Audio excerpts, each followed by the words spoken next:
So we just got sales numbers out of Ford and things do not look good. More and more cracks are starting to show themselves in the car market, and right now Ford is screaming it. Decreases right now in companies like Ford are causing them to take drastic steps to change the way that they're operating right now. Sales at Ford right now are so bad that they're about to dramatically cut their prices so they can incentivize people to actually buy their junk. So Ford is starting a new program now where they're going to actually roll out employee pricing to all their customers. So if you go into a Ford dealership, you're going to be able to get the same pricing that a Ford employee is going to get. Now, they did this last year around the same time period, and actually was really good for sales. It boosted a lot of their truck sales. And the slogan that they're putting on it this year is American value for American values. And this feels kind of like a slap in the face, because if you go to a Ford lot, what are you seeing? Well, you're seeing $80,000, $90,000, $100,000 trucks, and they're labeling this as you can go and buy one of these $80,000 trucks. Now you're getting employee pricing, so instead of $80,000 MSRP, maybe it's $75,000, $76,000 for this F-150. But because you're American and we have American values, we're going to give you an American value in this $75,000 F-150. Feels kind of off, right? So anyway, well, here's the thing that we have to dig into this. If we have a Ford company, if we have Ford dealers that are doing a really good job actually moving a lot of these vehicles, if we're not in trouble right now, because remember, at the end of the day, what does Ford care about? What do all these car manufacturers care about? Money, right? They're shareholders. They want their stock price to go up.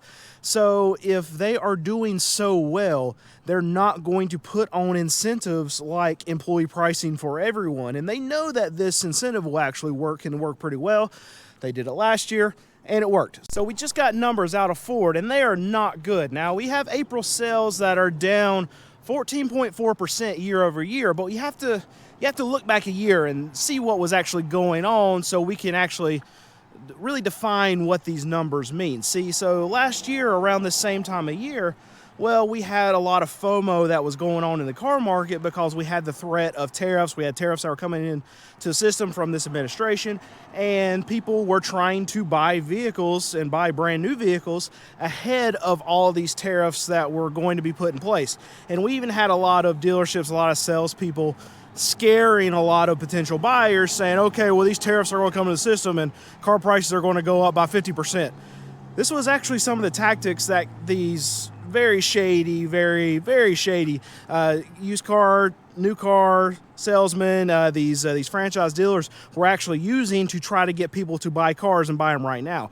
We all knew, especially if you watch this channel, if you actually looked at what was going on in the system, that car prices were not going to do that overnight, but this was a lot of the things that were happening in the market, and dealerships were taking advantage of people who didn't know what was actually going to be happening. But so that was happening last year, this time of year, and so that 14% number doesn't really scare me all that much. The number that does scare me is that this is marked now the fourth month in a row of sales declines for Ford. And this, I think, is more concerning than a decline year over year, just because there was a lot of FOMO in the market, and there should have been more cars that were sold over that time period last year. Even a car dealer like myself, we were busier last year because people were scared about the price of used cars going up just because of an effect of what the new car market would do. So that's that in itself, that one particular number, not so worrisome. But if we look at the entire picture and we see that month after month after month after month, Ford sales are getting worse and worse and worse. And this is including like spring selling season. January should not be better than right now. Spring selling season is a hot time for car manufacturers, for these new car dealers, and for used car dealers like myself. But if you have declines from January to February to March to April, that is a terrible setup for Ford dealers. That's a terrible, terrible setup for Ford, the company. So the numbers for Ford's quarter actually looked very, very bad. We have, for the quarter, a 9% decline in sales. But here's the thing, the actual overall numbers, when they reported their earnings, didn't look all that bad. And the thing about it is we got a reimbursement for tariffs of $1.3 billion to Ford. So here's the problem I have with all of this. Well, see, okay, Ford has to pay tariffs to produce these vehicles, right? They did that over the last year. Ford then passes a lot of those costs on to their customer. We see this with outrageous MSRPs on all these vehicles, and then you see other manufacturers like Stellantis, and you see GM. I've even pointed this out in some of the videos where their destination fees went up. This is the fee that these manufacturers charge to get their vehicles from the manufacturing plant to the dealerships.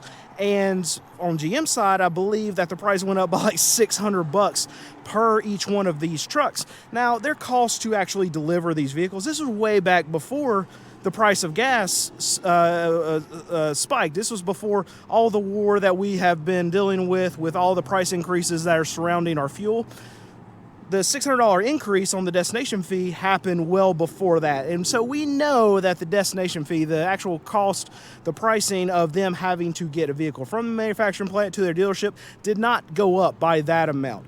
So in a lot of cases, a lot of these manufacturers, what they did was they baked in some other fee somewhere else and just named it something other than a tariff fee because they didn't want to be in the bad graces of this administration, right? The administration said, okay, well, we're going to have tariffs. We're going to charge all these other countries for all this money, and it's not going to hit you as a consumer, right?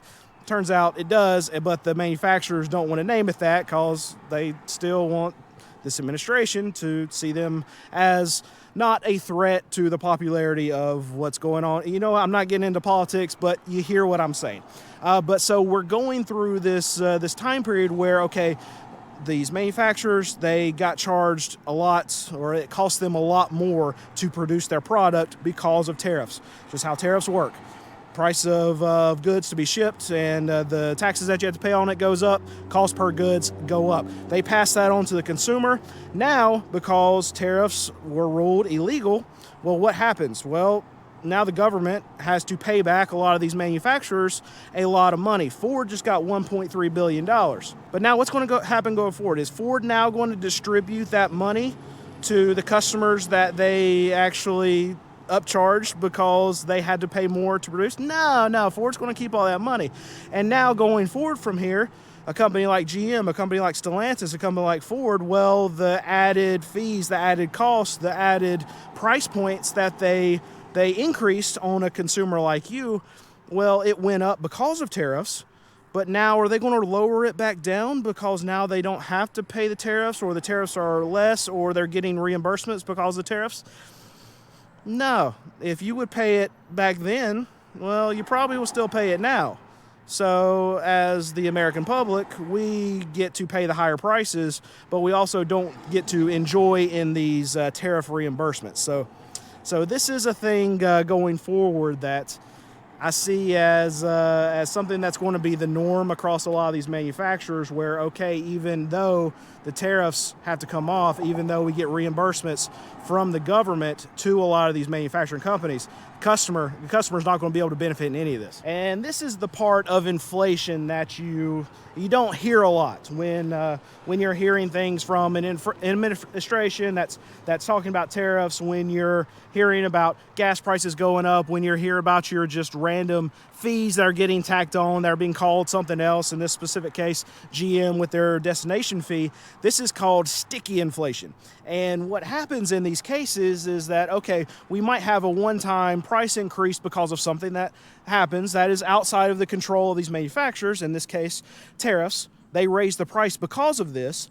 They figure out that their consumers will actually pay the increased price, but then that amount comes off.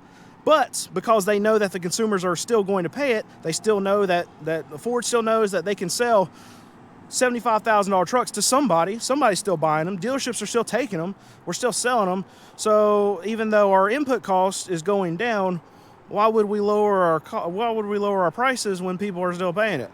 That's very sticky. So I can relate this incentive program that they're providing to their consumers right now similarly to really how I run my business. Now, I'm a small used car dealer. I sell cars that are $5,000 and under.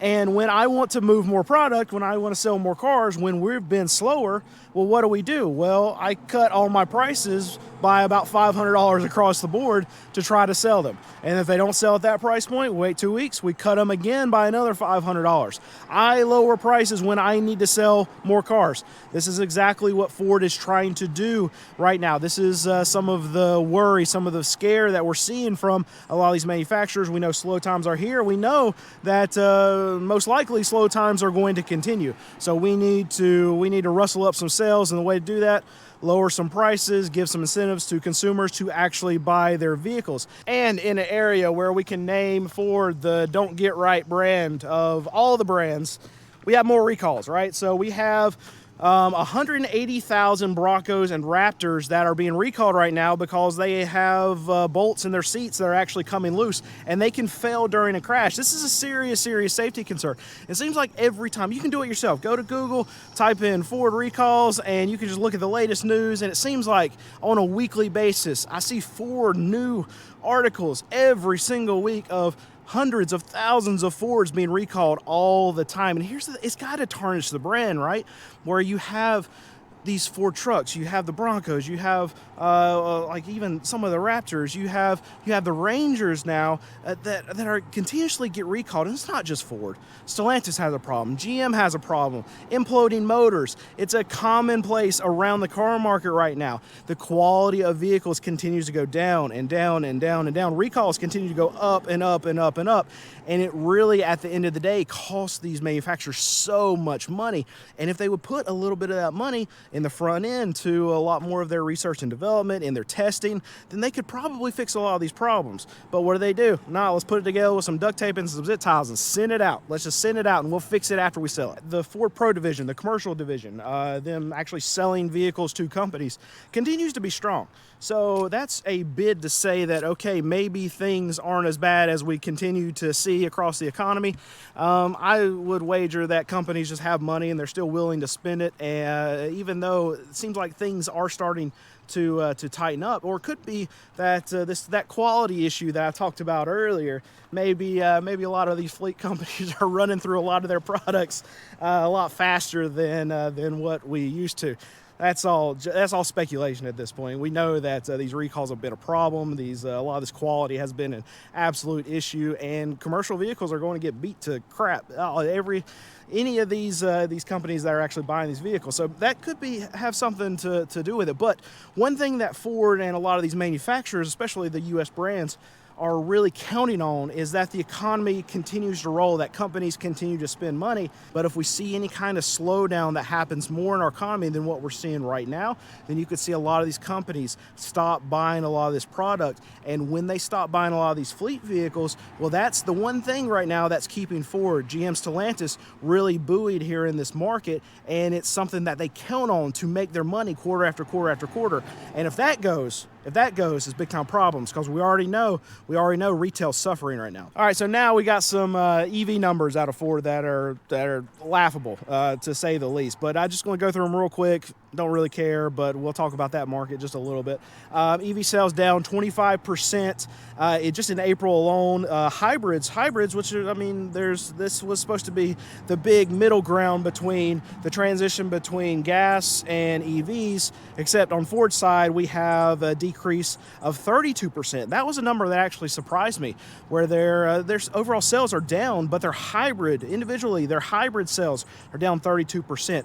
And then overall for this year, their EV sales are down 61%. So the thing that I want to point out is we have a stronger EV market right now because gas prices are up. That's what happens. Gas price goes up, more people are willing to take a chance on an EV because it's not going to cost them as much money to run as the gas vehicle. It doesn't matter what side you're on, if you're anti-EV, if you like EV, it doesn't matter. The logic is there. People who don't care about the anti-EV or the EV movement, if they're just looking at dollars and cents, gas prices go up. EVs look more attractive because they're just cheaper to run than a gas vehicle. Even if that's not true, logically it makes sense from someone who's not really digging into it. Let's just throw that out there, that's what's going to happen. So all along this time when gas prices are going up and the EV market is seeing more demand, we're seeing that Ford's EV sales are still going down. Now, this could be a factor of them just pulling production from a lot of the EVs. They're selling less to their dealers. Their dealers don't want them, by the way. Another aspect of of an EV is that you don't have to work on them a lot. You don't have to get them, to get oil changes. You don't have to do a lot of maintenance on them. So, of course, these Ford dealerships don't want them because, okay, well, they make a lot of money in service and repair, and they're not going to be doing a lot of that, even with, well, I'm saying that on a Ford product, but if it's a Ford product, maybe they have to fix them all the time. Who knows? I haven't dug into this. But all along the time when EVs are more attractive, Ford's EV sales are still going down and down and down and down, and really it shows you the direction of what a lot of these manufacturers, at least the American manufacturers, want to do. Is they want to not to go to that market. They're not making a lot of money in it. So even at the height right now, around this time period of EV attraction, you're still seeing Ford dealers, you're still seeing a manufacturer like Ford pulling away from this. So even if there was heightened demand, Ford's not wanting to service it, or at least customers that are going to EVs, they're not going to Ford for it. And this could be a problem for Ford's future if the future does mean more EVs. As of right now, not looking great for the EV space, but right now we are getting an uptick. I'm seeing even on at used car dealer auctions, used EV prices are starting to see a little bit of a spike. I checked the value of, I've got a Tesla, I own one. I have a Model S, I even check the value of that every once in a while. And as of late, there's a loud truck going by. As of late, that price has gone up. So there is a added increased interest in EVs right now just because of the price of gas.